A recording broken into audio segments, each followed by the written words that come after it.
And welcome, Hoosier fans, to another disappointing episode of the Doing the Work postgame show. As on Monday night, your number 10 ranked Indiana Hoosiers lost to the number 21, 22 ranked Iowa Hawkeyes in Iowa City, 82-88, dropping their second straight game to the Hawkeyes, their third in 4 games.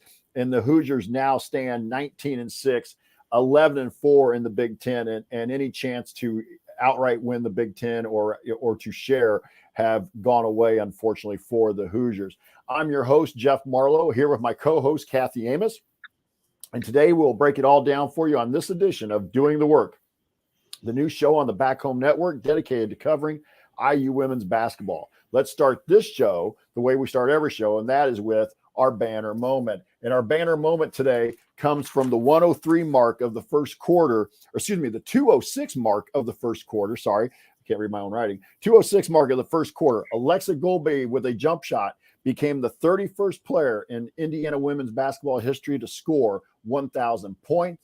And it is the 4th person on this current team to have 1,000 points or more. And she becomes the 8th 1,000-point scorer in Coach Terry Morin's tenure. So our banner moment today is Alexa Golbe joining the 1,000-point club. Our banner moment today, as always, is brought to you by our friends at Home Field Apparel, now in their 5th season of sponsoring the Assembly Call, and their first as the presenting sponsor for the Back Home Network. And did you know that among Home Field's large collection of vintage IU apparel is a shirt commemorating one of the most successful seasons in the history of the women's basketball program? It's true. When you go to the IU collection, you'll find a T-shirt commemorating the 1983 season when Indiana won the Big Ten and made its first NCAA tournament appearance. Given what the women's team is doing now under Terry Morin, it might be time for a new shirt soon. And if you support other college teams or have people in your life who do, Home Field probably has something for them too. Their product line now extends to more than 120 different schools with unique vintage logos for all of them. And no matter what you buy, you know it will be comfortable and the colors will last through many washings. Plus, you're supporting an Indiana-based company that came up through Kelly. What could be better than that? Go to homefieldapparel.com and use our promo code HOME, H-O-M-E, to get 15% off your entire first order. That's promo code HOME for 15% off. And once again, the website is homefieldapparel.com. Wear one for the team. All right, now it's time to move the ball, find the open player, and get some opening thoughts from the rest of our team. And that will be with our co-host, Kathy Amos. So she's here with the Amos angle. Thanks, Jeff. Yeah, hey, congratulations to Alexa Golbe. What a great accomplishment for her, especially knowing this is her last few games with us coming up to end her IU career. I'm really glad to see that she was able to join that IU 1,000-point club, and really hearty congratulations to Alexa. Well-deserved and well-earned. And I thought that first half really was something of and we'll get more into the numbers, but you start with that last quarter with the first Iowa game and you go with the next 2 quarters. We scored 94 points in 3 quarters. Yep. It was quite impressive, but boy, you could really see, I thought, in my opinion, that their legs were tired. Their offense wasn't there for them in the second half. Again, I'm sure we'll break down the shooting numbers. It just wasn't there percentage wise. And I thought their defense really was lagging for them in the second half. And it just kind of came back and they just couldn't quite hold on. So I think that this has just been a really tough stretch, and we knew it going in. And I think we're really seeing some of the things we were concerned about earlier in the season, perhaps with all of the minutes that the starters are having to get, then compounded with Mackenzie's knee injury. And I'm sure she's not back into playing shape nor fully healed, and the team trying to get her back into the mix. And I thought that all really came to a head in that 3rd and 4th quarter on Monday night for us. Yeah, and it made you, maybe hindsight's always 20/20, but maybe kind of wondering whether the pace was something maybe we should have tried to play with them at. But we were having such a great second quarter. We scored 29 points in that second quarter. And again, I know we're not really into the stats here, but I think maybe a little bit of fool's gold there, don't you think, Kathy? That we're having a little bit of success but couldn't sustain it. Yeah, I mean, we shot 54% in that first half, so. I knew it would come down some, but we really dropped off with 31 and then 40% in the third and fourth quarter. So it really dropped off, especially that third quarter. Yeah, and just again, kind of what was the first quarter on Saturday. There were some not easy shots, but open shots that we weren't hitting, and that had to be a little frustrating for the players as well. Yeah, I would totally agree with that. So you got anything else you want to put into the Amos angle here? No, I think that's plenty. As we continue our breakdown of Indiana's loss to Iowa, we will point out Monday's meaningful moments you might have missed, and then we'll go inside the numbers to highlight the most important statistical notes from the game. You're listening to Doing the Work post-game show. I'm Jeff Marlow, here with my co-host Kathy Amos, and we're breaking down Indiana's loss to Iowa on Monday, 88-82. And it's time for today's meaningful moments that you might have missed, and we're going to let Kathy go first. Yep. You want to go the same way and just start quarter by quarter? Yeah, pretty much. Kind of gotten into the flow with that. So, I thought just right off the bat, that first quarter was really nice. We started out at 9:15 with a nice little mid-range jumper from Mac, but then right after that, it seemed that Iowa was really getting some easy buckets really early on, included with a couple turnovers. Nikki traveled in there and ended up taking that 2-0 to a 2-7 run on us. And then right after that, it was followed up by another offensive rebound by Sonano to make it 2-9. So I thought I had really great hope with that McKenzie jumper to start off, but then Iowa just seemed to. I was a little worried in that first 2.5 minutes that we were going to have another repeat of Monday or Saturday night, Saturday afternoon, but with Iowa jumping out to a 2-9 lead. Yeah, and I will say I did not get to see much of the first quarter with some issues Hulu was having and Big Ten Network. But you want me to cover the first quarter? Well, I'll let you. But I will say that obviously we got back into the game or back into the quarter because the first quarter ended up 26-23.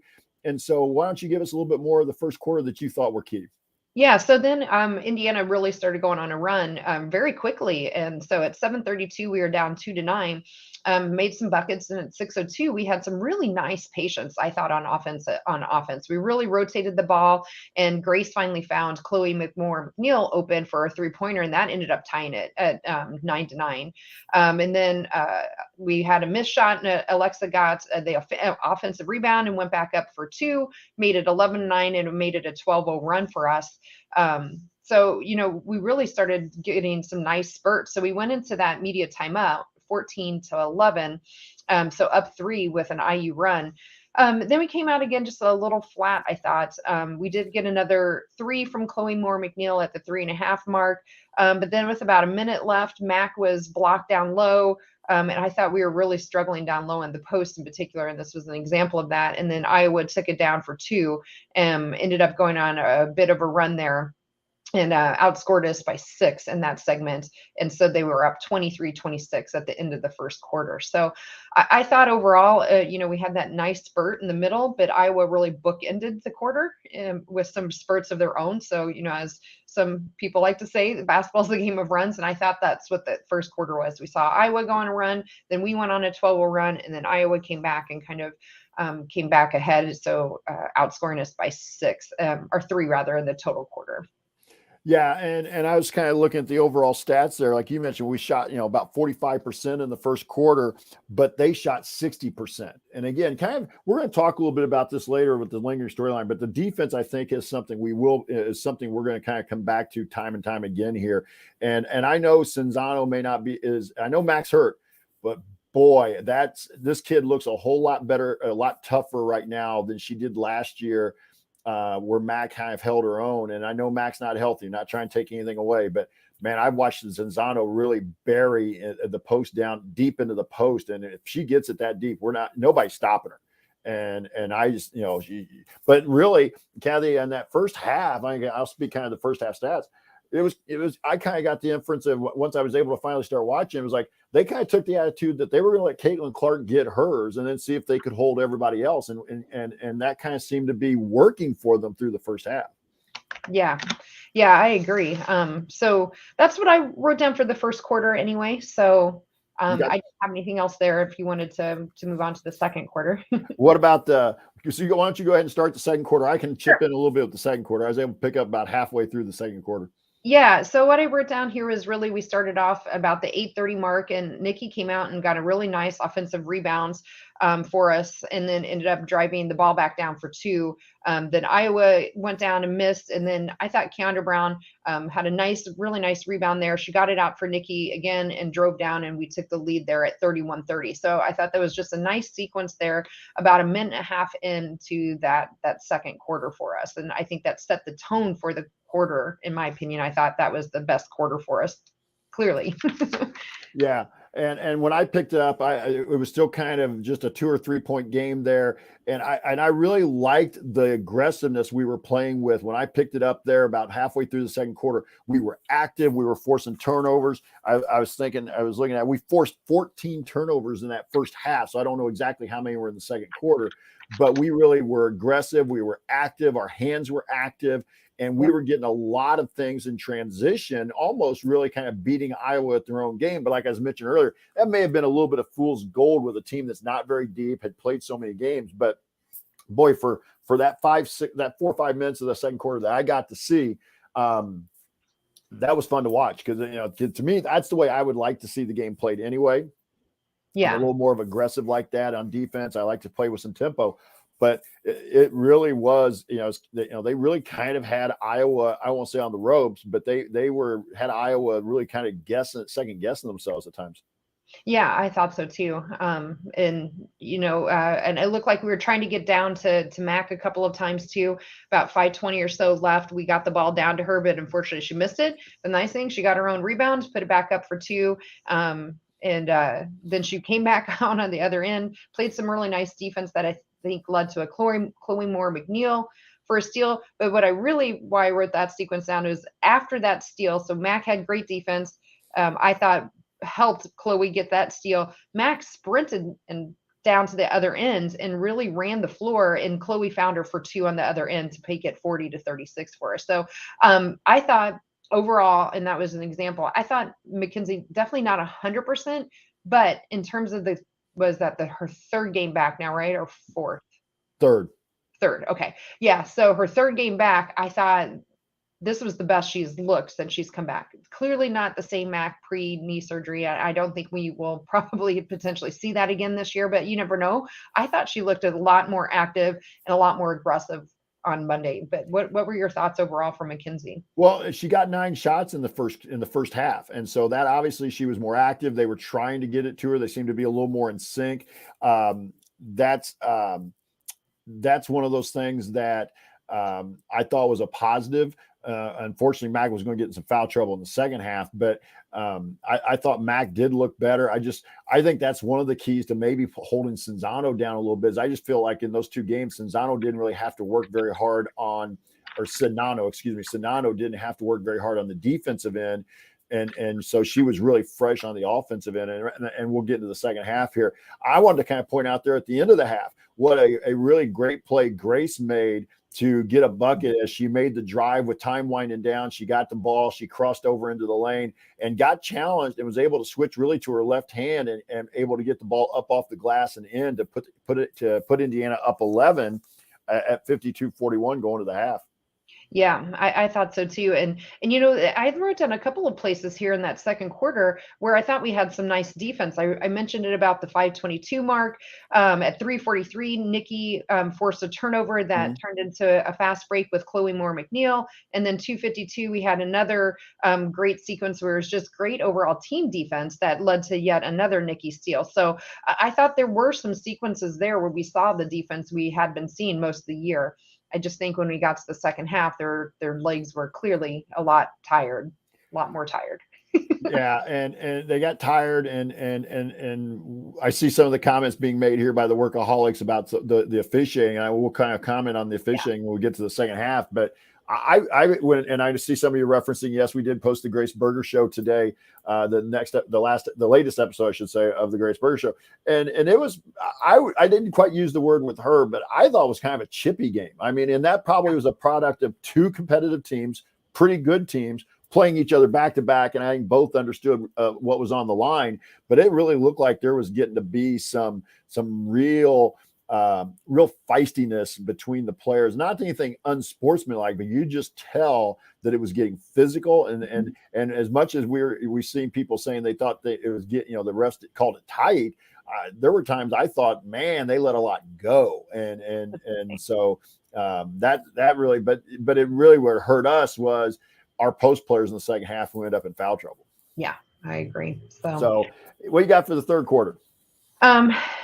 Nothing. I do have stuff for the third quarter, but before we leave the second, Okay. I just want to mention again the runs. So Okay. we didn't end, but we had a 14-0 run in the middle of that quarter. Yes, that's kind of when I picked it up. Yeah. So we were right in that 14-0 quarter. The only negative, I guess, I wanted to point out, and is just, again, we've talked a little bit about Allie and sometimes of her decision making, and I thought there was 40 seconds left. We came down and had plenty of time on the shot clock, and she actually drove in and shot the ball almost immediately into the shot clock, and that ended up leading to an Iowa 2 on the other ends. Now Grace ended up scoring as well for us to even it out, but I thought that shot in particular was, we could have, I thought we could have, used a little more shot clock before we moved that up. But we did end up 14 in total for the quarter, and going into the half up 11. So, yep. Yeah, and so we come out in the third quarter, and I thought maybe I was going back and look at the play-by-play since we had a couple of days to ruminate on this. And at 9:51, so 9 seconds in, Sonano got the ball and had a layup. And I think that became a foreshadow of that second half in particular. I wasn't trying to interrupt you, but that was one of the ones where I kind of had her, and they just buried her in the post. I mean, she was deep. I mean, she was in the lane, and when they got it to her, so there was really no way to stop that. But go ahead. Yeah, no, that was it. I mean, we can talk in total. Maybe, I know we're not into the stats, but I went back and I added it up because I couldn't find the quarter points by player. But what I did is I went back and added up the play-by-play, and in the second half by herself, Sonano had 20 of her 31 points. So she really, it looked to me like I was really going down low. I think part of it was, as we mentioned, the foul call, and we did have a couple of players already with, I believe, 2 players had 3 fouls going into halftime already. I know Chloe Moore McNeil had 3, but I believe that Keandra Brown had gotten her third one as well. So, they knew, I think they had us in foul trouble. A couple of our players had 2 already. Nikki had 2, and I think by then Mac had 2. So they clearly had a good game plan of driving it down. And I think that really showed that was just an example, again, like right off the bat, where their game plan was. And really, I had him marked down at the 5:55 mark. Allie hit a jump shot or a field goal. I recall as a jump shot. She hit a field goal that put us up 58-48. That was our last double-digit lead. Yeah. And then Iowa came back with a quick 5-0 run to cut it to 5. And then Mac hit a field goal with 3:45. And I think that was her only field goal in the second half. She only had 3 points in the second half. And part of that's because she got into foul trouble and set a big chunk of it. But and so that put us back up 7. And then you get an interesting situation at the 2:43 mark. You went for about 2.5, you went for about a minute when nobody scored. And then Caitlin Clark drove, got fouled. They called the foul on the drive, and she'll end up with an and 1. But they went back and reviewed it and called her for a flagrant 1 with an elbow, I believe it was, that caught Nikki kind of in the chin. Yeah. And so they ended up putting Grace at the line where she hit 2 free throws, and 62-56. And then at the 2:29 mark, Mac followed that up because we got the ball with a free throw. And that probably was our biggest lead, probably the rest of the game. I think I have noted 63-56. From there on, it really was kind of about a 2-possession game. Yeah, that I had a lot of those same sequences written down. The interesting thing with the 5-0 run that you mentioned from Iowa, that was right after Nikki went out with her third foul. So we were up 10, and then all of a sudden Nikki gets her third foul, and Clark comes in immediately and gets a 3-pointer, and then I think we had a missed shot, and then O'Grady went down again. She's Sonano's backup, so again going down low and got a 2, and it was all within, I think, like a minute and change during that sequence right after Nikki came out. And I think soon after that, Coach put Nikki right back in. Yeah. And then they kind of had a quick 4-0 burst right toward the end of the quarter that took it from 65-58 to 65-62. So you just, once it got there, I just felt like even if we were going to win, it was going to be a dogfight the Right. rest of the game. I did too. That whole third quarter, I think you could really see it starting to slip away, especially right at the beginning. They really seemed to hammer us before the media timeout. They made up 6 points on us and then another 1 point in that last. One thing I did want to talk about just a little bit was right at the end, and I thought Grace Berger played a nice game. She right at 137, I thought she did a nice job finding her own shots and making her own shots. And this was nice because she had the ball. She started going in for mid-range. They cut her off, but she went between her legs and behind her back and then stopped and pulled up with a nice jumper and kept us at 65-58 there.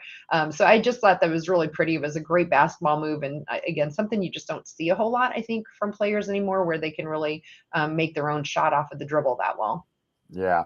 And that's, for those of you who haven't had a chance to watch the show, we talked a little bit with Grace about her decision to come back. And I think that was part of what was in that decision. And I won't, totally ruin the episode for those who haven't watched it yet or listened to it. So, but she feels like there are things she wants to improve on her game. And by the way, for those of you who have not seen my tweet that I sent out yesterday, there was a really nice article that appeared on wishtv.com. That's WISHTV.com out of Indianapolis about Grace. So if you didn't see the tweet, you can go to the website at wishtv.com, and there's a really nice story about Grace there. I'm sure it played on the news, but the written part of it is on wishtv.com. So if anybody wants to check that out, it's a really nice article about Grace. And I didn't know that before I did the interview yesterday. I didn't see it till yesterday evening. So fourth quarter? Yep, fourth quarter. Go ahead. You want me to start? Okay. Yeah. And again, like I'm picking up where I left off with third quarter. The first thing I note down is about 8:30, so a minute and a half into that quarter. Grace Berger again gets the ball and creates her own shot, and then goes down on the other end and really fought hard to get a defensive rebound. So again, just I thought a nice sequence from Grace there. And I think we saw that from her the last few games in particular, where it seems like she's just really stepping up and trying to push her production up even more. It was already good before. And boy, I thought she's just been playing really nice. Yeah. And then I'm going to kind of take it from the other side, starting at the 7:44 mark, all the way through to the 4:08 mark. Iowa goes on 11-0 run that essentially is the game. They go from us leading by 5, 70-65, to now we're down 76-70. And I will say, this is where I was texting you and Ari, that I really felt Terry Morin should have taken a timeout a whole lot earlier. We were turning it over. We were not shooting well.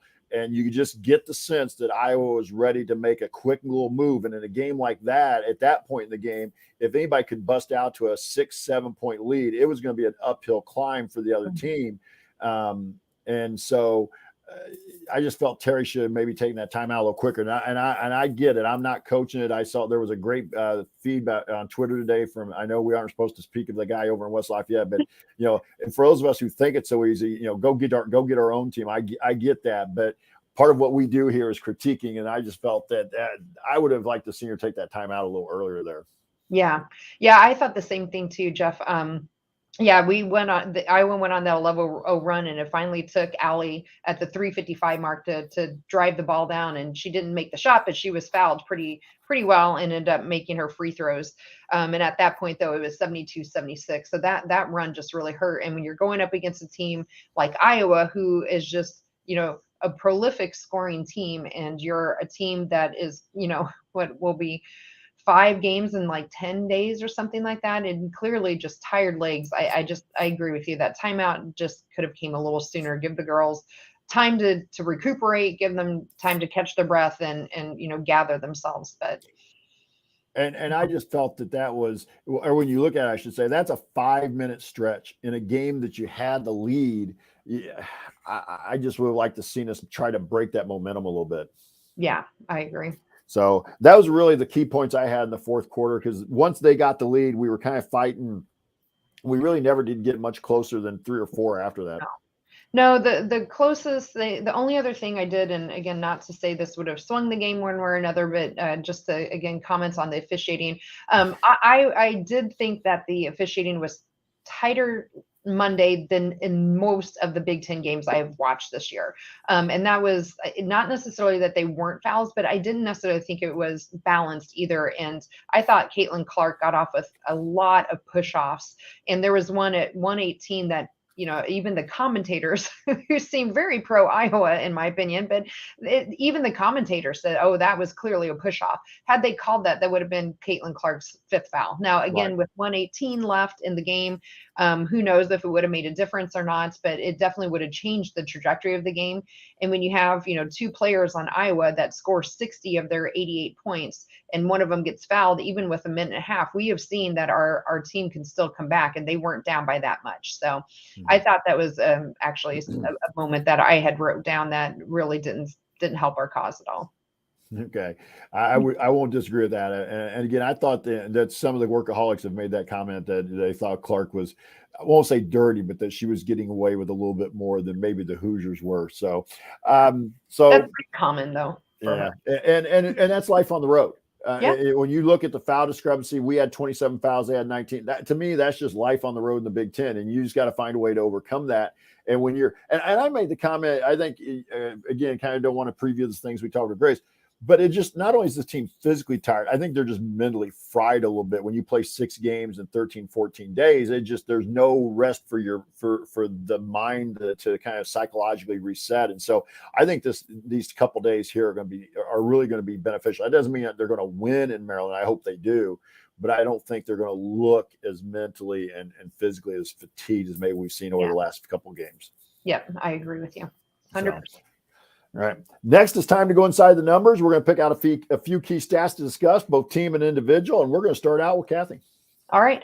Well, I'll just go back to the shooting again. I thought there was a stark contrast in the shooting for us. So the first half we shot 54% and Iowa shot 50.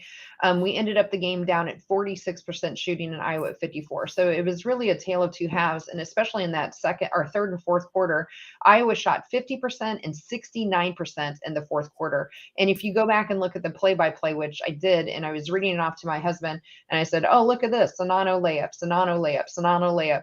And it was just, they were constantly inside. So I'm not surprised. They were high percent shots that they just seemed to be able to drive or get the ball down low against us. And you compare that to our shooting in the third and fourth quarter, especially that third quarter, we only shot 31% from the field. And again, it's just really tough when you're having I wouldn't say a tough shooting night, because it wasn't like that the whole night, but a tough shooting quarter. 31% compared to 50% in that third quarter for Iowa, I thought just really swung the tide. Yeah, and when you look at, we held them, or maybe they just held themselves, but they only shot 2 for 19 from 3 for a team that really usually shoots it pretty well. They only shot 4 for 19. Sorry, I was looking at the second half.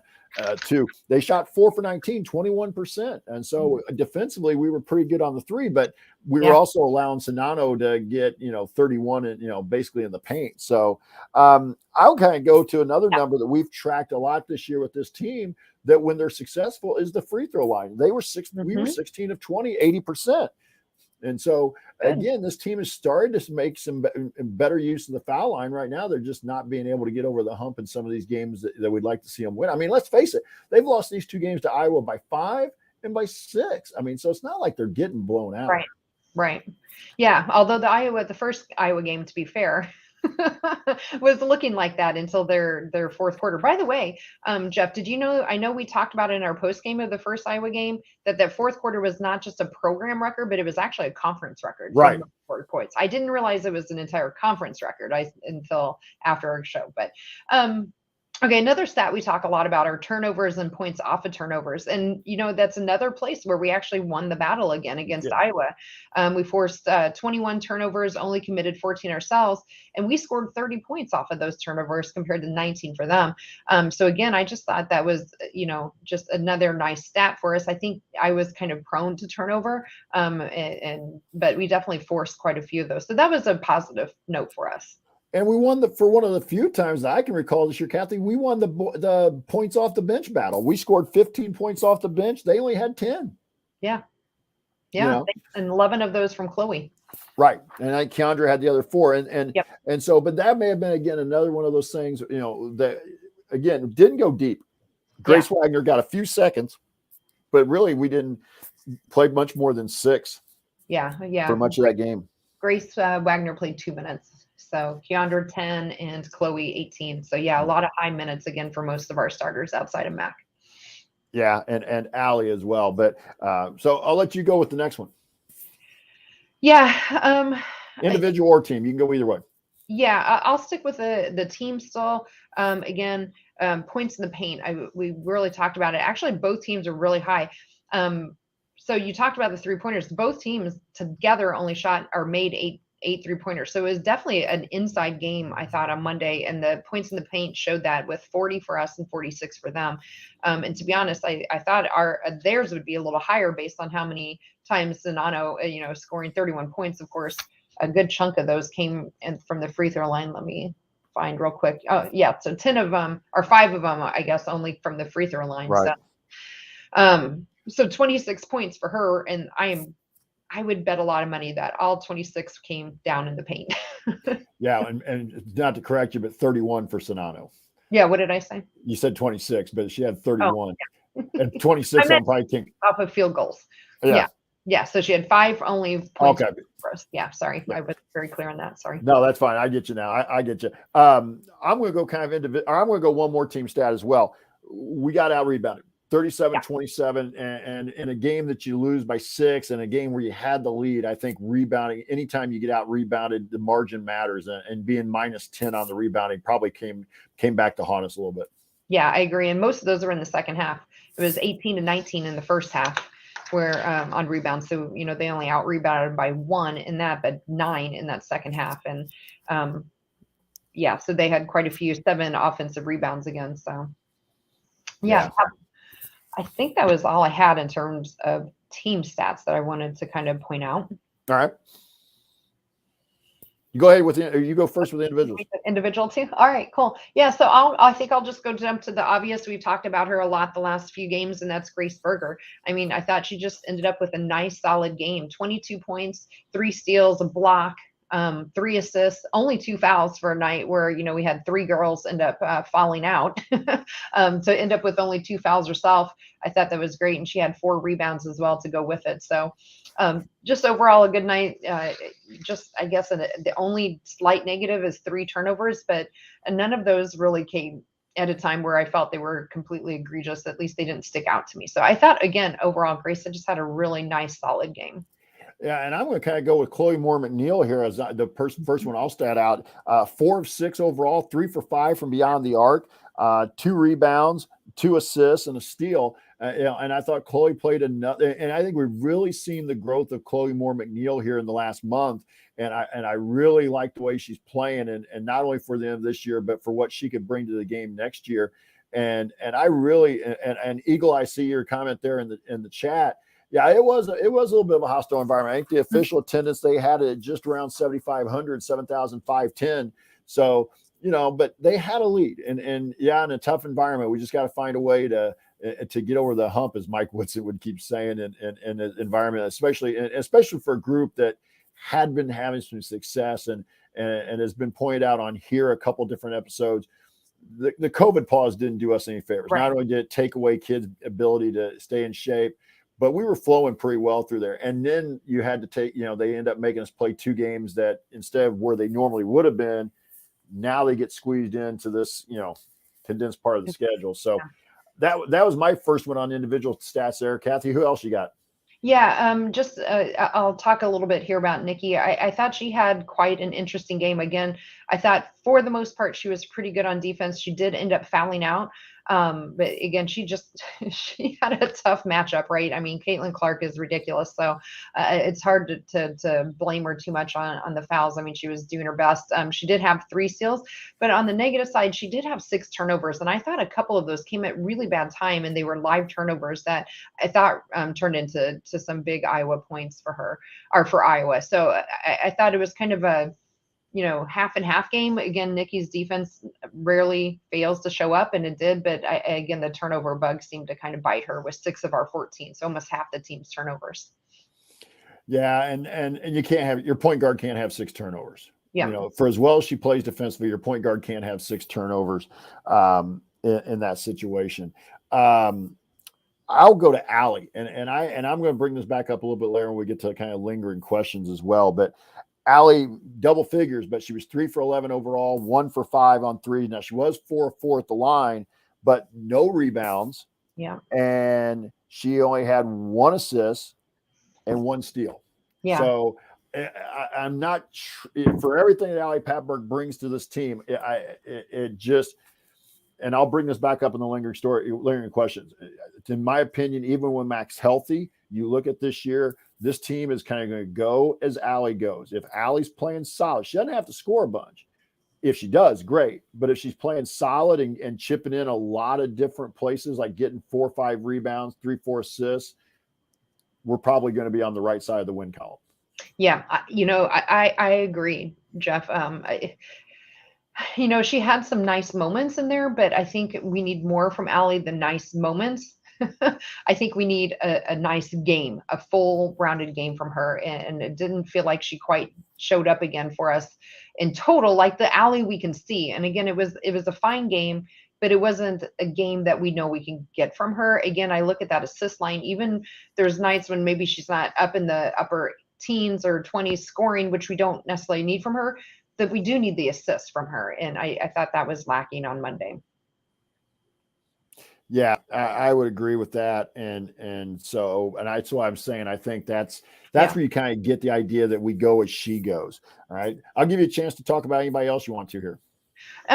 Nothing for my team. Again, I just wanted to point out again, looking at Iowa in terms of their scoring, the last time we played them, they had 5 people in double digits. They had 3 this time, but Caitlin Clark and Monica Sonano scored 60 of their 88 points, and then another 16 from Warnock. So, even if you can find a way to shut or even cut in half, or you don't even need to cut in half, like 25%, either one of those players and slow them down, we won that game. So, it was just, I just felt like, and I think I texted this to you, it was a tough matchup for a tired IU team. Yep. I totally agree. So I really don't think we kind of touched on Mackenzie a little bit. She did finish with 13 points, her first time back into double figures. She was 5 for 12. So not maybe the percentage you normally would get from Mac, and she was 3 of 4 at the line, but probably she got in foul trouble. She ended up fouling out in the fourth quarter. I'm not sure that totally is what doomed us in the fourth quarter. I think we were already starting to lose the momentum and possibly the lead before she fouled out. But that she did, but it'd be nice to see if that can be sustained. If Mac can find a way to get to 12 or 13 every game and be a little more efficient and not foul out, then again, that's a huge thing, even if she's not 100%. Yeah, I agree. I don't have anything else either. Just I guess I should point out Grace Wagner did get in, and she got in and had a nice block there, I think, in at the end of the third quarter. So she did get credited with a steal. Again, we know Grace is choosing not to come back. She's going to concentrate on her schooling. So I was just happy to see Grace get in there and get contributing to our stat line again. So congratulations to Grace on her block and steal. Yeah, and that's, I was looking in here as Kirkwood's wanted that Lex might change her mind. Yeah. There is a possibility Lex might change her mind, but I get the feeling that it's pretty well made up at this point. And I would think if she was going to change her mind, her teammates had worked with her already. So I think that's I won't be shocked if she changes her mind, but it will surprise me if she does. So I would love to have her back. She said she wants to go back to Urim and play there. So I don't blame her. And she can make some money. Yeah. And while we're talking about it, Nikki's not coming back because she's out of eligibility. She had that transfer year. So that's why this was her COVID year. So just to kind of clarify that for everyone. But okay, I have no other individual stats. Any additional storyline you want to talk about here?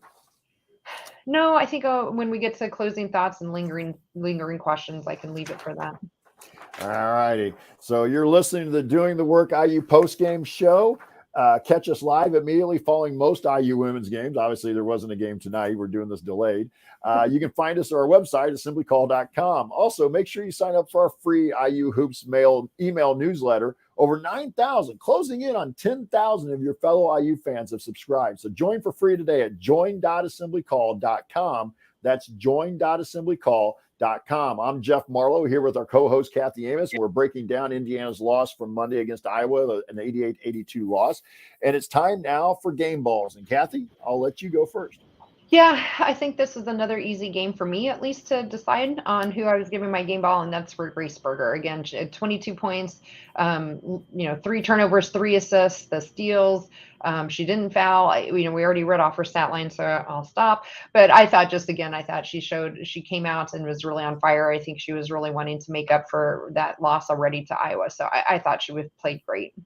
Yeah, and I think that mentality is what we can, for the people who want to have a chance to watch the episode or listen to the podcast, that really came across when we were talking with her yesterday, or I was talking with her yesterday. And I'm going to go with Grace here as well. And really over this last 3-4 games, you've really seen the Grace Berger that we all thought was going to be, and I think she is, but that was predicted to be an all Big Ten first team player again. And we've really seen that really step up here in these last 3-4 games. And it's not always scoring. We've often pointed out, and you especially like to point this out, that she had 4 rebounds. Well, that was second on the team. And she ended up with 3 assists, which was second on the team. And she had 3 steals, which tied for the lead. So she's always right there. She may not be getting triple doubles like she did 3 times last year, but she is always one of the leaders when you look across the stat line as a whole. And right now she's found her shot a little bit, and it's starting to show up in the scoring. Yeah, totally agree. So, well, that will give Grace Berger 6 game balls, Mac with 3, Nicole with 3, Allie with 3, and Lexa has 1. And now it's time for the Hoosier Hustle Award, sponsored by our friends at Evansville Security Services. Evansville Security Services provides off-duty police officers to businesses and individuals throughout Indiana. Remember, prevention cannot be measured, so let Evansville Security Services help you prevent a bad outcome today. Go to evansvillesecurityservices.com to learn more. That's evansvillesecurityservices.com. And Kathy, I'll give you a chance to go first here. All right. Yeah. So for my Hoosier Hustle Award, I'm going to go with Chloe again. She ended up giving us a good 18 minutes. She was 4 of 6 shooting. 3 of those were 3-pointers, and gave us a nice 11 minutes, including a steal. I know it only has 2 assists for her in the stat line, but I probably wrote some stuff down wrong, but I felt like she was all very involved as well, trying to find her other, maybe it was more hockey assists that I was thinking of. But I thought Chloe had a nice game. She's not going to be Nikki on defense, but she did her best to come in and try to help on defense out on the perimeter and stuff. And I thought she did a nice job. So I thought she really came in off the bench and just really hustled for us. I'm going to go with Chloe too. That was my pick. As well, even before you went. And I just feel like 2 things. You can see her confidence growing. Earlier in the year, she would sometimes hesitate before she shot it, especially on the 3. Now she's willing to just let it fly. And I really think the last couple games with Iowa especially, and even the Northwestern game a little bit, you can really get the sense that she may thrive in a little bit more of an open floor game. Maybe she's not quite right at this point yet. Ready for some of the continuity, motion, set type stuff that Coach Morin runs predominantly. But boy, in this up and down game, that 4th quarter on Saturday, the first, the second, and really a lot of this game. But I really thought she looked good in the kind of open floor, filling lanes, getting out. Maybe she had the ball and making good decisions. So I'm going to go with Chloe for the Hoosier Hustle Award as well. Great, that makes it easy. Yeah, it does. And so that gives Chloe her 4th Hustle Award. She's tied now with Grace Berger with 4. Nicole has 3. And then Mackenzie, Keandra, Lexa, Grace Wagner, Caitlin Peterson, and Allie Patberg all have 1 Hustle Award. So, Kathy, any lingering storylines you want that we should hit here or before we get to lingering questions? Yeah. Just in general, I'm hoping – we have 1 more regular season game here. We go up to Maryland on Friday. So we have basically 3 full days of rest in between. And I hope that they can really take advantage of that, both physically and mentally. I really think that that's the biggest thing for me is can they get their legs back? Can they get their mental I don't want to say toughness, because that's not the right word, but get just mental rejuvenation going and find their defense again. And I know Iowa is just a really, again, a really, really tough matchup for anyone, but we have seen other teams, IUPUI as an example, they held them in the 70s. So if IUPUI could do it, I would think that a healthy and, at least semi-rested Indiana team could do the same. So that's what I'm hoping to see Friday against Maryland. And Maryland held them to 69 just a week ago. Yeah. So, and I know, but I don't want to fall back on the thing that Mac's hurt not 100%. Mac wasn't 100% in some of the games we played. Now, again, we weren't playing Iowa, but we didn't give up 88 and 90 to Michigan when they were, rolling at home. We didn't play very well, but we still played solid defense for the most part. We just got beat by a better team. And of course, we got pounded on the glass. But I really have some concerns about the mental and especially physical fatigue. And now maybe it'll go away with a little bit of rest. I think it's huge. To me, the even bigger rest period is going to come from Friday to either Thursday or Friday, depending upon when they play in the Big Ten tournament next week. You're looking at possibly a full week without playing. I mean, again, I know practices happen, but it's not the same as going up and down the floor in a 40-minute game. I think that week could really do wonders for them, both mentally and physically. And it will help Matt get a little bit healthier as well, because he's not having to worry about other play. Now, you get this Thursday, Friday, Saturday, Sunday, you may have to win 4 games in 4 days or 3 games in 3 days, whatever it may turn out to be. But I do have some concerns about the defense. We saw a little bit against Nebraska that the defense was lacking and wasn't up to what we've come to expect from this group. So, and then Iowa puts up 96 and 88. So I don't think we can just say it's all because Iowa is a great offense. No, I don't either. And I don't want to necessarily say it's because McKenzie is not 100% healthy. That's absolutely a part of it. I don't think it's all of it, though. I really think fatigue has really set in, and that is, exhibited because when McKenzie wasn't even there, I still think we had some games where we were playing really tough defense even without McKenzie. So we've shown we can play tough defense even when McKenzie was completely out.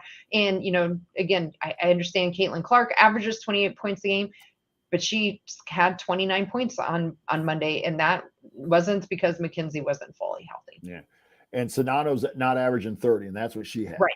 Exactly. And such. So I just think that, I know it, again, I get it. Ari's in the chat saying it's, wants to get Iowa off the schedule, but we also gave up 75 to Nebraska.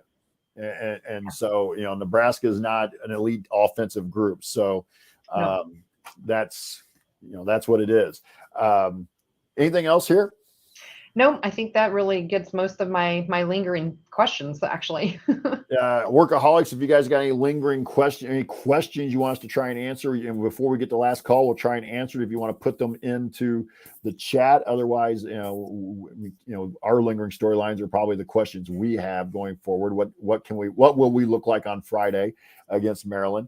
And that will be our next post-game show. Will be after the Maryland game, Friday night. That game is on BTN at 8 p.m. Eastern, 7 p.m. Central, and then Kathy and I will be right here with the Doing the Work show afterwards. Maryland now up to number 13 in the country, 20-7 overall. They're 12-4 in the Big Ten. They've won 8 of the last 9, but that one loss was to Michigan on Sunday, 71-59. So they average 79.5 per game. They allow 67. So another team that can put points on the board if we're not playing good D. They have 5 players who average double figures, led by Angel Reese at 17.6. They lead the all-time series 11-1. We talked a lot about this earlier in January when we had that big game in Bloomington, but that one win was earlier this season in Bloomington, 70-63 in overtime. And so that will be our next game for the Doing the Work. And then tomorrow night, Thursday, the Assembly Called Men's post-game show will be after the men's Maryland game tomorrow night. And I believe that's an 8 o'clock Eastern time start too, but don't quote me on that. I think so. I forgot to look. So you're listening to the Doing the Work IU post-game show. Remember to check out our friends at Home Field Apparel. Use the promo code HOME at checkout to get 15% off your first order. Okay, it's time for last call. And Kathy, I'll let you go first again on last call. Okay. The men's game is at 7 Eastern on Thursday. Okay. And Ari's put that in the chat too. Thanks, Ari. Oh, I missed it. Sorry. Okay. Yeah. So closing thoughts. I hope right now, well, maybe not right now. Hopefully they're getting some, rest and homework or whatever in, but hopefully today they were spent a lot of time, rehabbing, getting kind of, get some treatment going on for their tired legs and their injuries and everything else going on. And what I hope, they're watching that Maryland's game from earlier this year. So you point out we beat them in overtime earlier this year in Bloomington. I'm hoping from a mental aspect, if we watch that game again, maybe that will give them the confidence to remember they can beat this team, whether it's on the road or not. They have the firepower and they have the ability and the talent to do it. They just need to remember how they got there to begin with. Yeah, and Maryland's underachieved a little bit this year. They because when we played them, and Grace had talked to me about this before the game, they are so athletic. They literally switch everything 1 through 5, and so that's a really tough matchup for us because we're not real good at getting downhill. And we're also not a good 3-point shooting team. So that allows them to really match up pretty well. For me, it's all about just getting mentally fresh. I agree with you, just kind of that mentally rejuvenated. And I think that will help their physical. They're still going to be tired, but when you're not mentally tired, you don't feel quite so sluggish in your legs. And so I think that's a really big key for what I'm going. And I want to see the defense lock in a little better. I really do. And because there were times when it's not just Iowa's offense. There were times, and we talked about this in the last postgame show, where you could see some miscommunications on whether they should be switching, on whether they were going to hedge, there was some miscommunications there, and that's got to get cleaned up. I will say this. I think Denny asked the question here, a cold pillow or a warm pillow. Denny, for me, it's a cold pillow. Same. Right. Even in the winter, I like my pillow cold. And Quang with like the Barbara Wawa question here, the Barbara Walters question. What kind of kitchen gadget would you want to be? I don't know. I don't know what I'd want to be. I don't even have a blender. There you go. So I don't even have one, so I guess I'll be a blender. So, you got anything you want to add here? No, I think that's plenty. Well, that'll do it. If you want to see us do the show live and be part of the live chat, make sure that you subscribe to our YouTube channel, youtube.com/assemblycall. And don't forget to go to join.assemblycall.com to join our free email newsletter. Special thanks to John Ringer of Rig Design for designing our logo. And thank you guys for all the workaholics who showed up tonight for listening and watching. And we'll be back to talk IU hoops again with you on Friday night. Until then, keep your elbows in and your eyes on the rim and go Hoosiers. We got to be able to get some music or something figured out here so we know. I know. Yeah, and so an interesting game Friday night because you would think Maryland's going to be loaded and ready. They've got stuff to play for. We didn't really talk about scenarios a whole lot, but I wanted to save those more for Friday after Friday. But both teams really probably need a win to secure that double bye in the Big Ten tournament. The loser's probably going to end up with the 5th seed, in my opinion. But there's probably a way we can not be the 5th seed even with a loss. But we'll get into scenarios a little bit more on Friday after that game, because really after that, the Iowa-Michigan game will really be what determines pretty much where everybody's going to seed out based on that, in my opinion. So. Yeah. And for the workaholics you're giving, thank you guys for being here and all the support you guys are giving us. So, in terms of games coming up for the Big Ten outside of us, Nebraska beat Wisconsin tonight, but Michigan and Michigan State play on Thursday. That will be an interesting one to watch. Iowa and Rutgers. Otherwise, I guess Ohio State is playing Penn State, but I'm not too worried about that one. And then we have us on Friday. So. And then after that, to close out the season, you have Sunday. There's quite a few games, but I think the big one to watch on Sunday is the Iowa-Michigan game. Yeah, as far as for us, as seeding, because you're just really wanting to focus on those teams toward the top. You have Michigan, and Ohio State. So you got to factor Ohio State in there. And Ohio State really kind of has the nice, easy schedule here at the end of all the other teams who are competing that were in that mix for the title. And Michigan State hasn't played real well, but they beat Michigan in East Lansing, which would make me think that Michigan's going to be ready come tomorrow night for the Spartans to come to Ann Arbor. Yeah. Yep. So Ohio State plays Michigan State on Sunday. So yeah, that's how they'll close out their season. But yeah, that Michigan Iowa game could be pretty darn interesting. At a minimum, I bet it's pretty entertaining. Oh yeah. Oh yeah. So With all not right. in there and Hey, Clark, it'd be fun. hey, stick around here real quick. I want to talk to you real quick before we head out. But we'll see everybody else and we'll talk to you guys Friday night. All right. Bye everybody.